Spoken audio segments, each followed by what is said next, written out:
ಲೋಕ ಮಹಾಸಂಗ್ರಾಮಕ್ಕೆ 28ಕ್ಕೆ 28 ಕ್ಷೇತ್ರಗಳನ್ನ ಗೆಲ್ಲುವ ಗುರಿಯೊಂದಿಗೆ ಬಿಜೆಪಿ ರಣಕಹಳೆಯನ್ನ ಮೊಳಗಿಸಿದೆ. ಇದಕ್ಕೆ ಪೂರಕವಾಗಿ ಮೋದಿ, ಅಮಿತ್ ಶಾ ಅಂತ ಬಿಜೆಪಿಯ ದಿಗ್ಗಜ ನಾಯಕರಿಂದ ರಾಜ್ಯದಲ್ಲಿ ಮತ ಶಿಕಾರಿಯನ್ನ ಮಾಡಿಸಲಾಗ್ತಾ ಇದೆ. ಅಮಿತ್ ಶಾ ಎಂಟ್ರಿ ಬೆನ್ನಲ್ಲೇ ಇದೀಗ ಮೋದಿ ಮತ್ತೊಂದು ಬಾರಿ ಕರ್ನಾಟಕ ಎಂಟ್ರಿ ಮಾಡಲಿದ್ದಾರೆ.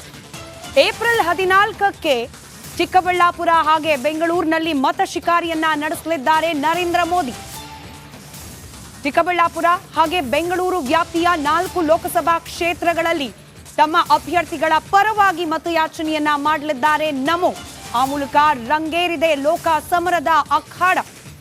ಬೃಹತ್ ಸಮಾವೇಶ ದೇವನಹಳ್ಳಿಯಲ್ಲಿ, ಅದಾದ ನಂತರದಲ್ಲಿ ರೋಡ್ ಶೋ ಮೂಲಕ ಮತ ಭೇಟಿಯನ್ನ ಆಡಲಿದ್ದಾರೆ ನರೇಂದ್ರ ಮೋದಿ.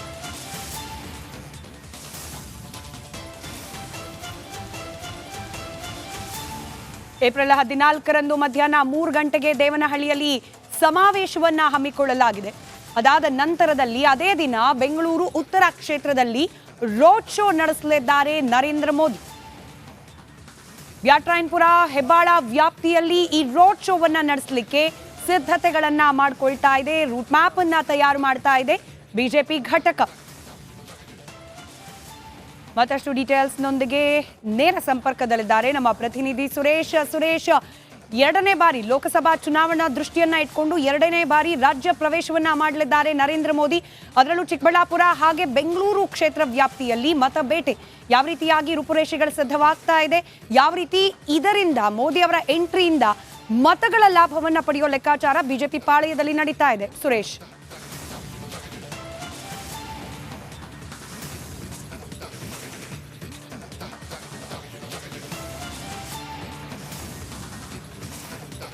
ಪ್ರಚಾರವನ್ನು ಮಾಡಿದ್ರು, ಬೃಹತ್ತಾದಂಥ ರೋಡ್ ಶೋವನ್ನು ಮಾಡಿದರು. ಸುಮಾರು 18 ಕಿಲೋಮೀಟರ್ ಅಷ್ಟು ರೋಡ್ ಶೋವನ್ನು ಮಾಡಿ ದೊಡ್ಡ ಮಟ್ಟದಲ್ಲಿ ಅದು ಸದ್ದಾಯಿತು. ಅದು BJPಗೆ ಪ್ಲಸ್ ಕೂಡ ಆಗಿತ್ತು. ಸೊ ಅದರ ಭಾಗವಾಗಿ ನಿನ್ನೆ ಅತಿ ಹೆಚ್ಚು ವಿಧಾನಸಭಾ ಕ್ಷೇತ್ರಗಳನ್ನು ಬೆಂಗಳೂರು ಭಾಗದಲ್ಲಿ BJP ಗಳಿಸಿತು. ಸೊ ಈಗ ಅದರ ಮುಂದುವರೆದ ಭಾಗವಾಗಿ ಅಂದರೆ ಲೋಕಸಭಾ ಚುನಾವಣೆಗೆ ಈ ಬಾರಿಯೂ ಕೂಡ ನರೇಂದ್ರ ಮೋದಿ ಅವರನ್ನ ಕರೆತರುವಂತಹ ಪ್ರಯತ್ನಗಳು ಈಗ ಫಲಿಸಿರ್ತಕ್ಕಂಥದ್ದು. ಕಳೆದ 15 ದಿನಗಳಿಂದಲೂ ಕೂಡ ನರೇಂದ್ರ ಮೋದಿ ಅವರ ರಾಜ್ಯ ಪ್ರವಾಸಕ್ಕೆ ಸಂಬಂಧಪಟ್ಟಂತೆ ಈಗಾಗಲೇ ಬೇಡಿಕೆಯನ್ನು ಇಟ್ಟಿದ್ದರು. ಅದರಂತೆ ಈಗ ಅಂದರೆ ಏಪ್ರಿಲ್ 14ನೇ ತಾರೀಕು ಅಂದರೆ ಮುಂದಿನ ವಾರ ನರೇಂದ್ರ ಮೋದಿ ಅವರು ಬೆಂಗಳೂರಿಗೆ ಆಗಮಿಸ್ತಿರ್ತಕ್ಕಂಥದ್ದು. ಒಟ್ಟಾರೆಗೆ 2 ಕಾರ್ಯಕ್ರಮಗಳಲ್ಲಿ ಭಾಗವಾಗ್ತಾ ಇರತಕ್ಕಂಥದ್ದು ಈ ಬಾರಿ. ಅದರಲ್ಲಿ ಒಂದು ಮೊದಲನೇದಾಗಿ ಚಿಕ್ಕಬಳ್ಳಾಪುರ ಲೋಕಸಭಾ ಕ್ಷೇತ್ರದಲ್ಲಿ ಒಂದು ಬೃಹತ್ತಾದಂಥ ಸಮಾವೇಶನ ಮಾಡಬೇಕು ಅಂತ ಹೇಳಿ ಪ್ಲಾನನ್ನು ಮಾಡ್ಕೊಂಡಿರ್ತಕ್ಕಂಥದ್ದು. ಈ ಚಿಕ್ಕಬಳ್ಳಾಪುರ ಲೋಕಸಭಾ ಕ್ಷೇತ್ರದ ವ್ಯಾಪ್ತಿಗೆ ಬರ್ತಕ್ಕಂತಹ 8 ವಿಧಾನಸಭಾ ಕ್ಷೇತ್ರಗಳು ಕನೆಕ್ಟ್ ಆಗುವಂತಹ ಒಂದು ಸೆಂಟರ್, ಒಂದೊಂದು ಪಾಯಿಂಟ್ ಏನು ಜಾಗ ಇರುತ್ತೆ, ಆ ಕೂಡುವಂಥ ಸ್ಥಳ ಇದೆಯಲ್ಲ, ಆ ಸ್ಥಳವನ್ನು ಇನ್ನೂ ಕೂಡ ಆಯ್ಕೆ ಆಗಿಲ್ಲ. ಬಹುತೇಕವಾಗಿ ದೇವನಹಳ್ಳಿಯಲ್ಲಿ ಈ ಒಂದು ಸಮಾವೇಶ ನಡೆಯುವಂತಹ ಸಾಧ್ಯತೆಗಳು ಹೆಚ್ಚಾಗಿರ್ತಕ್ಕಂಥದ್ದು. ಅದೇ ಸಂಬಂಧಪಟ್ಟಂತೆ ಈಗ ಪ್ಲಾನ್ಗಳು ಕೂಡ ರೆಡಿ ಆಗ್ತಾ ಇರ್ತಕ್ಕಂಥದ್ದು. ಇದರ ಅಂತಿಮವಾಗಿ SPG ಅವರು ಅದಕ್ಕೆ ಅಪ್ರೂವಲನ್ನು ಕೊಡ್ತಾರೆ. ಅದು ಓಕೆನಾ ಸ್ಥಳ ಅಥವಾ ಯಾವ ರೀತಿ ಅಂತಕ್ಕಂಥದ್ದು. ಜೊತೆಗೆ ರಾಜಕೀಯವಾಗಿ ಒಂದಷ್ಟು ಎಲ್ಲ ರೀತಿಯ ಸ್ಟ್ರಾಟಜಿಗಳನ್ನು ಮಾಡಿ ಆ ಸ್ಥಳ ಓಕೆನಾ ಅಂತಕ್ಕಂಥದ್ದನ್ನು ನಿಗದಿ ಮಾಡ್ತಾರೆ. ಇದು ಒಂದು ಭಾಗ. ಆದರೆ ಮತ್ತೊಂದು ಬೆಂಗಳೂರು ಉತ್ತರ ಲೋಕಸಭಾ ಕ್ಷೇತ್ರಗಳು ಕೂಡ ಈ ಬಾರಿ ಸವಾಲಾಗಿರ್ತಕ್ಕಂಥದ್ದು. ಯಾಕೆಂದರೆ ಕಳೆದ ಬಾರಿ ಸತತವಾಗಿ ನಿರಾಯಾಸವಾಗಿ ಗೆಲ್ತಿದ್ದಂಥ ಸದಾನಗೌಡರನ್ನು ಬದಲಾಯಿಸಿ ಶೋಭಾ ಕರಂದ್ಲಾಜೆ ಅವರಿಗೆ ಈ ಬಾರಿ ಹೈಕಮಾಂಡ್ ಟಿಕೆಟನ್ನು ನೀಡಿರ್ತಕ್ಕಂಥದ್ದು. ಹೀಗಾಗಿ ಬೆಂಗಳೂರು ಉತ್ತರ ಲೋಕಸಭಾ ಕ್ಷೇತ್ರಕ್ಕೆ ಶೋಭಾ ಕರಂದ್ಲಾಜೆ ಹೊಸದಾದರೂ ಕೂಡ BJPಗೆ ಒಂದಷ್ಟು ಮತಗಳು ಹೆಚ್ಚಿಗೆ ಇರತಕ್ಕಂತಹ ಬೆಂಬಲ ಇರತಕ್ಕಂತಹ ಕ್ಷೇತ್ರ. ಸೊ ಹೀಗಾಗಿ ಅಲ್ಲಿಯೂ ಕೂಡ ಅಂದರೆ ಅಭ್ಯರ್ಥಿ ಹೊಸದಾಗಿ ಇರೋದರಿಂದ ಅಲ್ಲಿಯೂ ಕೂಡ ಒಂದಿಷ್ಟು ಸ್ಟ್ರಾಟಜಿಯನ್ನು ಮಾಡಬೇಕಾಗುತ್ತೆ. ಸೊ ಅದರ ಭಾಗವಾಗಿ ಬೆಂಗಳೂರು ಉತ್ತರ ಲೋಕಸಭಾ ಕ್ಷೇತ್ರದಲ್ಲಿ ಒಂದು ಬೃಹತ್ ರೋಡ್ ಶೋಗೆ ಪ್ಲಾನನ್ನು ಮಾಡಿರ್ತಕ್ಕಂಥದ್ದು. ಈ ರೋಡ್ ಶೋಗೆ ಈಗ ಸದ್ಯಕ್ಕೆ ಇರುವಂತಹ ಮಾಹಿತಿ ಪ್ರಕಾರ 2 ರಿಂದ 3 ವಿಧಾನಸಭಾ ಕ್ಷೇತ್ರಗಳು ಕನೆಕ್ಟ್ ಆಗುವಂತಹ ಒಂದು ರಸ್ತೆ ಮಾರ್ಗವಾಗಿ ಒಳಗೊಂಡಂತೆ ಅಲ್ಲಿ ಒಂದು ಬೃಹತ್ ರೋಡ್ ಶೋವನ್ನು ಮಾಡಲಿಕ್ಕೆ ಪ್ಲಾನ್ ಮಾಡಿರ್ತಕ್ಕಂಥದ್ದು. ಅಂತಿಮವಾಗಿ ಮತ್ತು ಅಧಿಕೃತವಾಗಿ ಇವತ್ತು ಮೋದಿಯವರ ರೂಟ್ ಮ್ಯಾಪ್ ಮತ್ತು ಸಮಾವೇಶದ ಕಾರ್ಯಕ್ರಮಗಳು ನಿಗದಿ ಆಗಬೇಕಾಗಿರತಕ್ಕಂಥದ್ದು. ಸ್ಮಿತಾ, ರೈಟ್, ಧನ್ಯವಾದ ಸುರೇಶ್ ಮಾಹಿತಿಗಾಗಿ.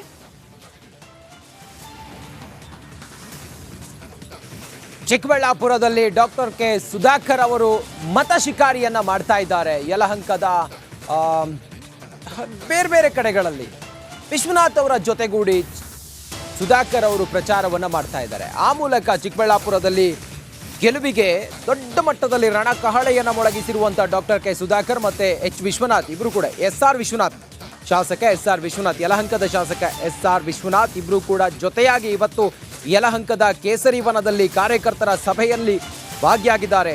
ಕಾರ್ಯಕರ್ತರ ಸಭೆಯಲ್ಲಿ ಉಭಯ ನಾಯಕರು ಭಾಗಿಯಾಗಿದ್ದಾರೆ. ಅತಿ ಹೆಚ್ಚು ಮತಗಳಿಂದ ನಮ್ಮ ವಿಶ್ವನಾಥ್ ಗೆಲ್ಲಿಸಿದ್ದೀರಿ, ಅದೇ ರೀತಿ ನೀವೆಲ್ಲರೂ ಕೂಡ ನಮ್ಮ ಮೋದಿಗೆ ಮತ ನೀಡಿ ಯಲಹಂಕದಲ್ಲಿ ಅಭ್ಯರ್ಥಿ ಡಾಕ್ಟರ್ ಕೆ ಸುಧಾಕರ್ ಅವರು ಮನವಿ ಮಾಡಿದ್ದಾರೆ. ಮೇಕೆದಾಟು ತರ್ತೀವಿ ಅಂತ ಪಾದಯಾತ್ರೆಯನ್ನ ಮಾಡಿದ್ರು ಕಾಂಗ್ರೆಸ್ನವರು.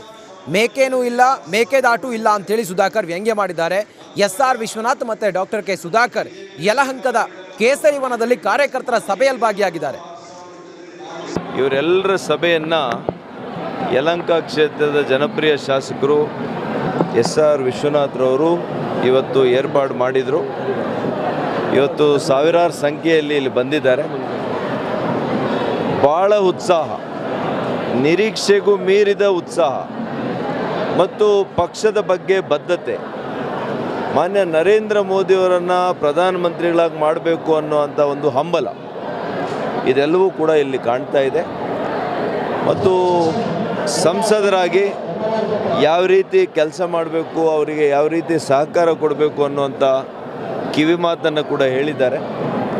ಹಾಗಾಗಿ ನಾನು 100ಕ್ಕೆ 100 ಯಲಹಂಕ ಕ್ಷೇತ್ರದ ಜನತೆ ಮೇಲೆ, ನಮ್ಮ ಮುಖಂಡರ ಮೇಲೆ, ನಮ್ಮ ನಾಯಕರ ಮೇಲೆ, ವಿಶೇಷವಾಗಿ ನಮ್ಮ ಶಾಸಕರ ಮೇಲೆ ನನಗೆ ನಂಬಿಕೆ ಇದೆ. ಇಡೀ 8 ಕ್ಷೇತ್ರಗಳಲ್ಲಿ ಭಾಳ ದೊಡ್ಡ ವ್ಯಾಪ್ತಿ ಇರೋದರಿಂದ, 4.5 ಲಕ್ಷ ಮತಗಳಿರೋದರಿಂದ ಅತಿ ಹೆಚ್ಚು ಮತಗಳು ಇಲ್ಲಿ ನಮಗೆ ಲಭ್ಯ ಆಗ್ತವೆ ಅಂತೇಳಿ ನನಗೆ ಒಂದು ಪೂರ್ಣ ವಿಶ್ವಾಸ ಇದೆ. ಇವರೆಲ್ಲರ